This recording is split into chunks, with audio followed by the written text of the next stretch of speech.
नमस्कार, बहुत स्वागत आप सभी दर्शकों का। आपके साथ मैं अक्षय बिदुआ, आप देख रहे हैं स्वदेश न्यूज और हम लेकर हाजिर हैं आज आपके लिए हमारी स्पेशल रिपोर्ट।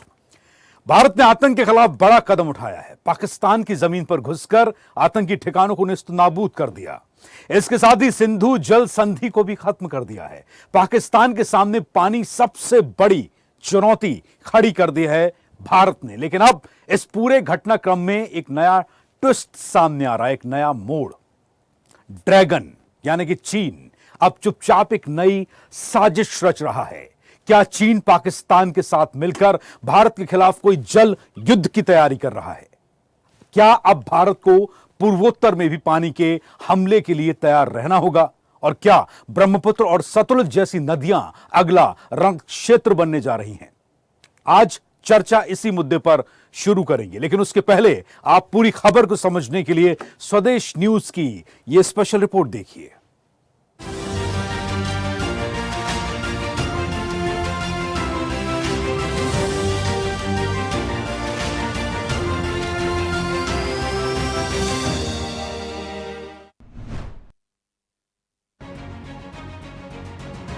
भारत और पाकिस्तान के बीच भले ही सीज फायर हो गया हो, लेकिन खतरा अभी टला नहीं है, बल्कि आने वाले दिनों में भारत के सामने एक नया मोर्चा खुल सकता है। क्या है ये मोर्चा, इसे आगे बताएंगे। पहले इसके किरदार और उनकी भूमिका को समझ लेते हैं। पहलगाम आतंकी हमले के बाद भारत ने ऑपरेशन सिंदूर कर पाकिस्तान के आतंकी अड्डों को तबाह कर दिया। इस एक्शन के बाद पाकिस्तान के हौसले पस्त हो गए। वो निर्णय नहीं ले पा रहा था, लेकिन चीन से मिली एक शह के बाद उसने भी भारत पर जवाबी कार्रवाई करने की हिमाकत कर डाली, जिसका उसे खामियाजा भुगतना पड़ा। आतंकवादियों ने भारत की नारी शक्ति को चुनौती दी है। ये चुनौती आतंकवादियों और उनके आकाओं के लिए काल बन गई है। काल, जहां पाकिस्तान की सेना ने सोचा तक नहीं था, वहां आतंकी ठिकानों को हमारी सेना ने मिट्टी में मिला दिया। अब घर में घुसकर भी मारेंगे और जो आतंकियों की मदद करेगा उसको भी इसकी भारी कीमत चुकानी पड़ेगी। अगर तुम गोली चलाओगे तो मान के चलो, गोली का जवाब गोले से दिया जाएगा।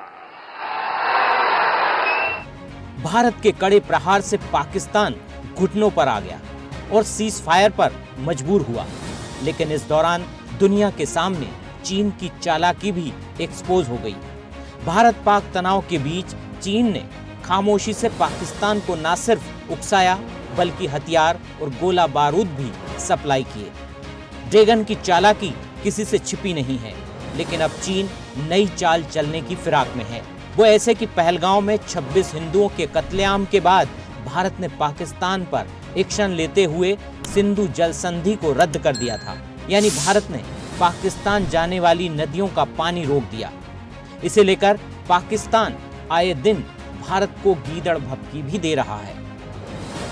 सिंधु जल संधि खत्म होने के बाद पाकिस्तान में पानी को लेकर हाहाकार मचा हुआ है। पीएम शहबाज शरीफ सिंधु जल संधि पर बातचीत करने को लेकर दुनिया भर में चक्कर लगा रहे हैं, तो भारत से भी बातचीत की गुहार लगाई है। लेकिन दूसरी तरफ इस तनाव का असर चीन के साथ भी दिखने लगा है। ताजा रिपोर्ट्स बताती हैं कि चीन ने पिछले कुछ साल से भारत के साथ सतलुज और ब्रह्मपुत्र नदियों से जुड़ा डेटा साझा करना बंद कर दिया है। चीन अपने हिस्से में ब्रह्मपुत्र नदी के ग्रेट बेन कैनियन की खड़ी ढलान पर एक सुपर मेगा बांध बना रहा है। भारत के चीन के साथ व्यापारिक संबंध है, लेकिन चीन ने पाकिस्तान में भारी निवेश भी कर रखा है। इसलिए पूरी संभावना लगती है कि वो पाकिस्तान को पानी के लिए भारत पर दबाव बना सकता है। इनडायरेक्ट एक्शन हमने देखा 1965 में युद्ध में, 1971 में और कारगिल के समय एक इनडायरेक्ट रोल उन्होंने अपनाया। लेकिन अभी चीन का चाइना पाकिस्तान इकोनॉमिक कॉरिडोर बनाया था। कुछ $50 बिलियन का उन्होंने ऑलरेडी इन्वेस्ट किया इस इंफ्रास्ट्रक्चर प्रोजेक्ट्स में। तो अभी उनका कुछ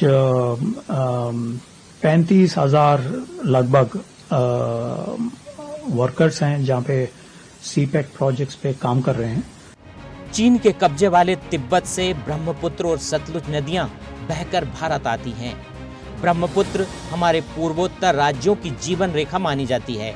अगर चीन इन नदियों का जल प्रवाह रोकता है और उत्तर भारत में भारी जल संकट खड़ा हो सकता है।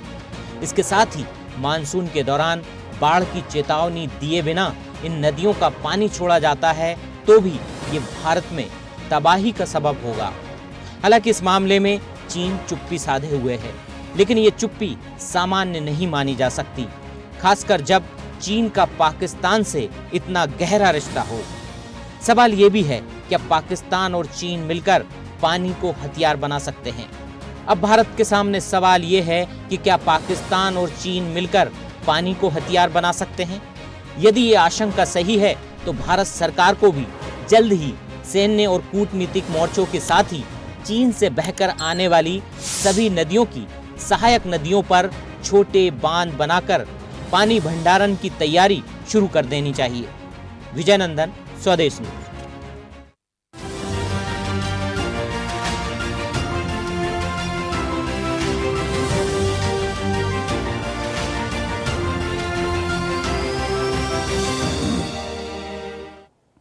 और अपडेट्स के लिए लाइक, फॉलो, शेयर जरूर करें। साथ ही यूट्यूब पर बेल आइकन दबाना ना भूलें और विजिट करें हमारी वेबसाइट swedeshlive.com पर।